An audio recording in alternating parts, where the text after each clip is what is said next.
Et c'est François Geffrier qui présente le journal de 8h. Bonjour François. Bonjour à tous. À la une de l'actualité ce matin. Un geôlier face à ses anciens otages. Mehdi Nemmouche, en procès pour la tuerie du musée juif de Bruxelles, va revoir pour la première fois des journalistes français qu'il avait torturés en Syrie il y a 5 ans. Nouvelle étape du grand débat pour Emmanuel Macron. Cette fois-ci, il sera devant des jeunes, pas forcément captivés par la fiscalité ou les institutions. Et puis la pollution à Fos-sur-Mer, c'est une réalité. Des souris à qui on a fait respirer de l'air ambiant de cette ville sont tombées malades très rapidement. Et après le journal, Vincent Herouet dresse le portrait de cet ancien député néerlandais islamophobe qui s'est converti à l'islam. 8h15, grippe, situation dans les urgences et grand débat. La ministre de la Santé Agnès Buzyn sera l'invitée d'Audrey Caspomar. Europe 1. On ne peut qu'imaginer un face-à-face glaçant, mais en fait, personne ne peut savoir comment les deux anciens otages français, Didier François d'Europe 1 et Nicolas Hénin, vont vivre leur témoignage aujourd'hui au procès de Mehdi Nemmouche. Cet homme, ils l'ont reconnu sur les vidéos du musée juif de Bruxelles où 4 personnes ont perdu la vie en 2014. Quelques mois plus tôt, il était leur geôlier en Syrie et leur a fait vivre les pires sévices. Pour Europe 1, Salomé Legrand a eu accès aux déclarations que les deux journalistes avaient faites au service français des renseignements intérieurs. Ils sont formels, ils reconnaissent sa voix et son visage, les traits de celui qui se faisait appeler Abou Omar et qui a été leur geôlier durant 6 mois de juillet à décembre 2013. Une brute incontrôlable qui ne citait jamais le Coran mais célébrait le 11 septembre comme un jour férié. D'après les 4 ex-otages, Mehdi Nemmouche faisait partie d'un groupe de 5 djihadistes français particulièrement actifs dans la torture des prisonniers syriens qu'ils pratiquaient en pleine nuit dans une salle spéciale. Ils ont eux-mêmes essuyé des coups de sa part, des brimades, des intimidations, des simulacres de décapitation. Le djihadiste qui chantait du Aznavour ou des génériques de dessins animés s'amusait à faire des quiz à ses otages sur la guerre en Yougoslavie. Fan de Faites entrer l'accusé, il vouait un culte à Mohamed Merah, son héros, répétant qu'un jour, il tuerait une petite juive à la Kalachnikov. Les journalistes sont persuadés que Nemmouche, seul à apparaître à visage découvert, rêvait d'être reconnu et poursuivi aux assises. D'ailleurs, il les narguait sans cesse en leur disant « Vous serez témoin à mon procès ». Salomé Legrand du service police-justice d'Europe 1. Et à l'ouverture du procès, il y a un mois, Didier François était venu dans ce studio raconter une partie de son calvaire avec Mehdi Nemmouche. Mehdi Nemmouche avait un petit jeu qu'il aimait beaucoup, c'était s'amuser à nous écraser les ongles avec une pince en acier, donc ou pendant les déplacements sur les toilettes, de nous taser avec du matériel électrique, enfin voilà, de nous électrocuter, donc voilà, ou de nous frapper. Moi, il m'avait frappé 40 fois au même endroit sur le haut du crâne avec une matraque plombée. Un des grands jeux qu'ils avaient, c'était de torturer les gens devant la porte de notre cellule. Et le matin, quand ils nous amenaient aux toilettes, il nous arrivait d'avoir des cadavres égorgés devant la porte, de marcher dans leur sang et d'aller jusqu'aux toilettes. C'est ça aussi Mehdi Nemmouche. Didier François, journaliste d'Europe 1, ancien otage détenu par Mehdi Nemmouche en Syrie. C'était à votre micro, Nikos, il y a un mois. Europe 1, 8h04.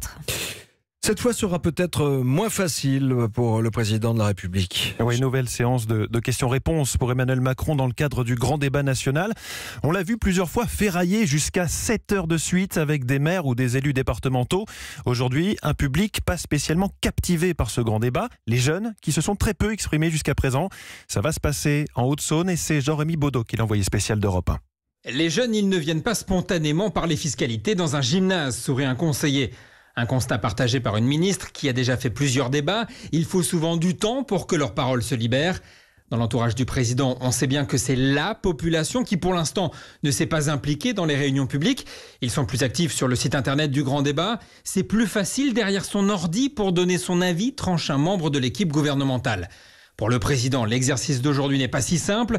Les questions devraient porter sur l'emploi, la formation, mais aussi sur la transition écologique ou les inégalités. Des thèmes sur lesquels le président aura peut-être du mal à convaincre un jeune public. Et surtout sur la forme, Emmanuel Macron répondra directement à chaque question pour éviter les longs monologues qu'on a connus avec les maires. Mais certains s'inquiètent déjà du ton qu'il prendra avec les jeunes. La manière dont il avait recadré un ado qu'il avait appelé Manu lors d'une cérémonie officielle avait marqué les esprits. Autun, Jean-Rémy Baudot, Europe 1. Une rencontre qui s'annonce pas tout à fait sympathique entre Theresa May, la première ministre britannique, et Donald Tusk, le président du Conseil européen. Cet homme s'est demandé hier à quoi ressemblerait la place spéciale en enfer pour ceux qui ont fait la promotion du Brexit. Et il sera donc à 15h face à Theresa May. Elle veut tenter d'obtenir de nouvelles concessions sur la question de la frontière irlandaise notamment. Ouais. Et jusqu'ici, l'Union européenne a refusé toute renégociation. Les patrons d'entreprises françaises concernés par le Brexit sont très inquiets. Le Le MEDEF envoie aujourd'hui une délégation à Londres. Notre correspondante Anaïs Cordoba a pu rencontrer l'un de ces entrepreneurs. Une des chambres froides, ouais. La libre circulation est la base de son activité. Christophe est patron d'une enseigne de produits alimentaires français. Chaque jour, sa marchandise quitte le Nord-Pas-de-Calais, direction cet entrepôt londonien. De là, elle est aussitôt livrée aux clients. On a imaginé que la région Nord-Pas-de-Calais était la banlieue de Londres. À partir du moment où vous remettez des frontières entre le Nord-Pas-de-Calais et Londres, il n'est plus question de rapidité logistique, il n'est plus question d'instantanéité. Si tous ces produits-là ne peuvent pas être amenés en moins d'une semaine, notre raison d'exister s'évanouit d'elle-même. Christophe a entamé les démarches administratives pour se préparer à un possible retour des contrôles aux frontières. Mais cela ne suffira pas à survivre à un Brexit dur. Si de nouveaux tarifs douaniers sont mis en place, il sera contraint d'augmenter ses prix. Est-ce qu'une PME sera toujours compétitive si ses prix de revente augmentent de ce qu'on peut imaginer entre 20 et 30%? Je le souhaite. J'ai aucune garantie aujourd'hui. Ça risque d'être aussi brutal que le mur de Berlin qui tombe, quoi. En termes économiques, ça va secouer de la même manière. 3300 entreprises françaises employant 370 000 personnes sont implantées au Royaume-Uni. Londres, Anaïs Cordoba, Europe 1. Europe 1. À suivre dans le journal, l'air que l'on respire à Fos-sur-Mer rend malade. Des souris de laboratoire, c'est une étude réelle et inquiétante du CNRS dont on vous parle dans un instant dans le journal de François Geoffrier. À la radio, il y avait cette reprise Argus plus 4 000 € pour l'achat d'une Opel Corsa avec climatisation, radio CD Bluetooth et régulateur de vitesse. Pourquoi j'aurais cru Je veux dire, la mort d'Elvis, j'ai pas cru. Le monsieur sur la lune, j'ai pas cru.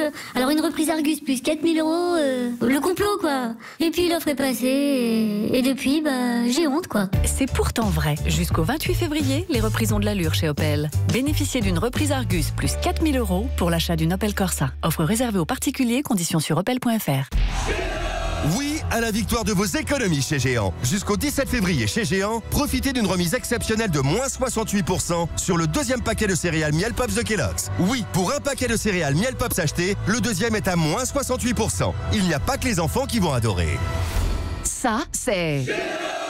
Soit par deux le paquet de 550 grammes à 1,89 € au lieu de 2,86 €. Pour votre santé, bougez plus.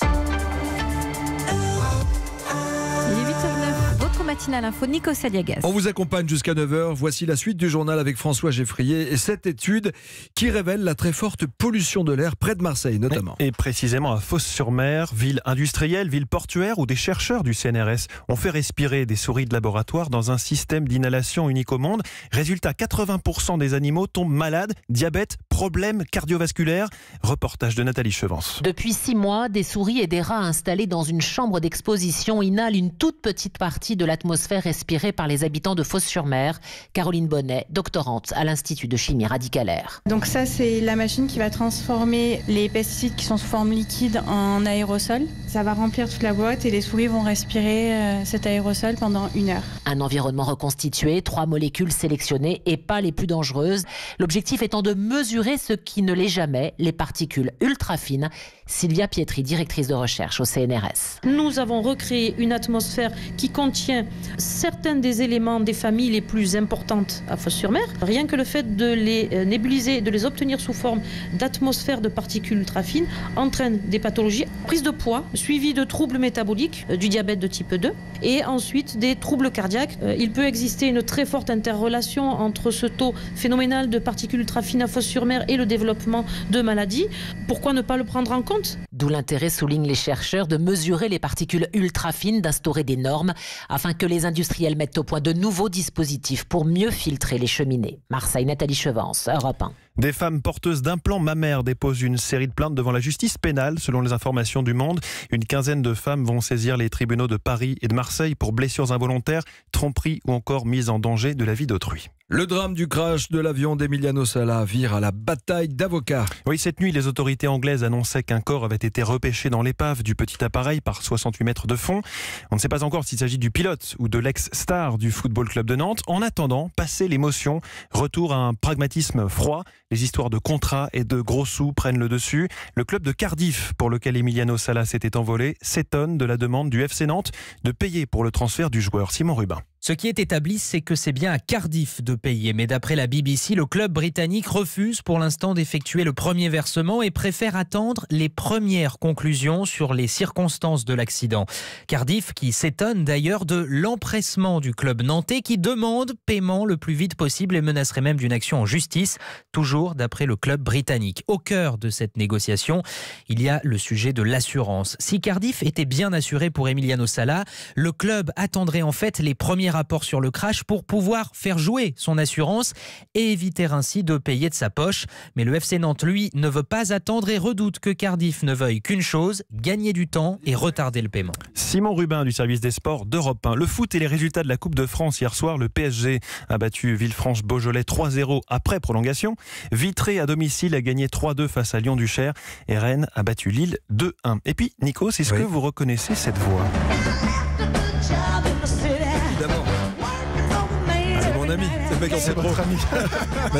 J'ai eu la chance de l'accueillir une fois à la télévision, énorme. Tina Turner. Exactement, ce qu'on entend, c'est un document repas 30 janvier 71. Ah oui. Ça date un petit peu à l'Olympia à Paris, un musicorama, c'est-à-dire un concert organisé par notre radio, avec donc à l'affiche Tina Turner. On voulait vous offrir ces quelques notes ce matin car la reine du rock publie une nouvelle autobiographie. Elle raconte son histoire et sa vie hors norme. Diane Chenouda. C'est l'histoire d'une survivante, d'une femme qui a tout vécu, l'enfer, avec Ike, son musicien de mari qui l'exploitait, la battait et qu'elle a fini par quitter sans un sou pour repartir de zéro. Elle s'en sort grâce à son talent, une énergie hors norme, parvient à relancer sa carrière en solo et à 46 ans découvre l'amour le vrai. Camille Ancel est l'éditrice de cette autobiographie de Tina Turner. Il y a cette renaissance sans Ike à la quarantaine où en fait elle va avoir une carrière éblouissante toute seule, en montrant qu'elle peut être toute seule après ce passé et cette vie infernale en fait conjugale. Elle a réussi à surmonter tout ça et à revenir seule sur le devant de la scène, encore plus forte que jamais, encore plus iconique que jamais. Une force qu'elle tire aussi de sa confiance en elle, grâce à sa voix, un don depuis l'enfance. À presque 80 ans et retirée de la scène, elle a depuis surmonté d'autres épreuves. Je m'en sortirai encore, écrit-elle. Je suis quelqu'un de fort.